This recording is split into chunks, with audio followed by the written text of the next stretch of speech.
nakendaki couvrir manifestation ya Lamuka, donc na niveau ya quartier 3 tant on a commis namonaki déjà ezaki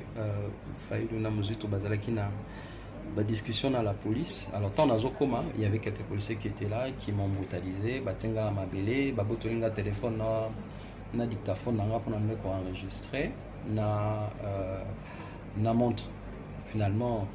Martin Fayulu a tellement marqué. Au moment où tu as la situation, tu as le journaliste Bigodi, il dit que marche Zaki a Bexama. Moment qui quand même police a ça il me semble malade à part bavir il y a journaliste interpellé qui moi brutalité zalaki mais azam malam azokite ben on s'est capable examen qu'on est ba donner OK parce que on soit qui est vraiment brutalité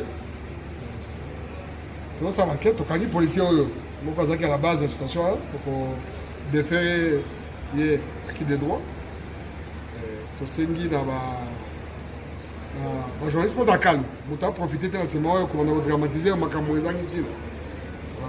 les policiers ils ont continué à côté à bango ba il faut qu'on respecte les droits de l'homme surtout quand nous tukanga na botosi na limemia na kimia aza journaliste mais na kao ba quitter pour journaliste ba quitter au moins la situation